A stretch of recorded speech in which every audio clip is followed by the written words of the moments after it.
भगवान श्री रमण महर्षि से एक बार भक्त ने पूछा, श्री भगवान, हमें किसी निश्चित केंद्र या चक्र पर ध्यान एकाग्र करने का निर्देश क्यों नहीं देते। इस पर भगवान श्री रमण महर्षि कहते हैं, योग शास्त्रों में कहा गया है कि मस्तिष्क ही आत्मा का स्थान है। पुरुष सूक्त में लिखा है कि हृदय ही इसका स्थान है।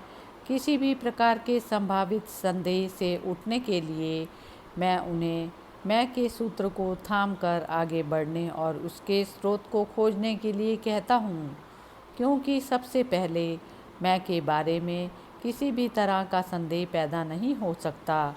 दूसरे भले ही कोई भी साधन क्यों ना अपनाया जाए, मैं हूँ के स्रोत का ज्ञान ही परम लक्ष्य है, जिसे अपने आप अनुभव से आरंभ करते हो। यदि तुम आत्म अनुसंधान का अभ्यास करते हो तो तुम हृदय तक आते हो, जो आत्मा है। भक्त पूछता है, क्या जीवन नाड़ी का कोई अस्तित्व है या यह कल्पना का एक अंश है। भगवान कहते हैं, योगी कहते हैं कि एक जीवन नाड़ी, आत्मनाड़ी और पराण नाड़ी नामक एक नाड़ी होती है। उपनिषदों में एक ऐसे केंद्र की बात की है जिससे हजारों नाड़ियाँ निकलती हैं। इनमें से कुछ मस्तिष्क और कुछ दूसरे स्थानों में होती है। गर्भ उपनिषद के अनुसार भ्रूण का निर्माण और बालक का विकास कोख में होता है। 7वें माह में बच्चे में अहम का प्रवेश होता है। यह बच्चे के तालू के माध्यम से होता है। देखा गया है कि उसमें भी प्राण होते हैं और वह भी नब्ज रखता है। इसे सख्त होने में कुछ माह का समय लगता है। इस तरह अहम हजारों नाड़ियों में प्रवेश करता है जो पूरे शरीर में फैली हैं। सत्य के साधक को मस्तिष्क पर ही एकाग्र होना चाहिए ताकि अपने स्रोत से मिल सके। श्वास नियंत्रण किसी योगी की कुंडलिनी शक्ति को जागृत करने में सहायक होता है, जो मणिपुर चक्र में कुंडली मारे बैठी है। शक्ति सुषुम्ना नाड़ी के सहारे उठती है, जो रीढ़ की हड्डी में कुंडली मारे बैठी है और मस्तिष्क सट जाती है। यदि कोई अपने सहस्त्रार पर ध्यान लगाता है तो इसमें कोई संदेह नहीं कि समाधि के परमानंद को प्राप्त कर सकता है।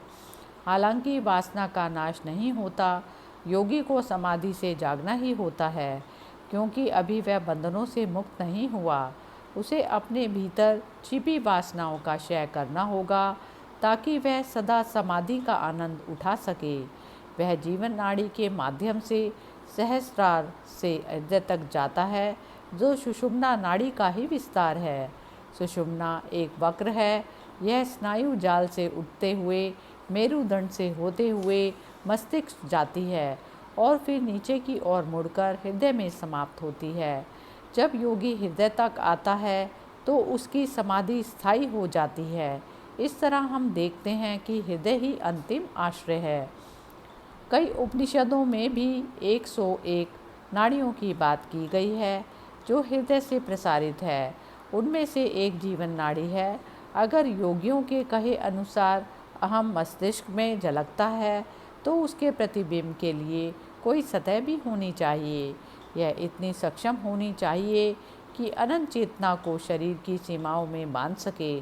संक्षेप में असीम अस्तित्व अहम की तरह सीमित हो जाता है। व्यक्ति में वासनाओं की संख्या बढ़ने से यह माध्यम भी बढ़ने लगता है। यह पात्र में रखे जल की तरह कार्य करता है जिसमें किसी वस्तु का प्रतिबिंब दिखता है।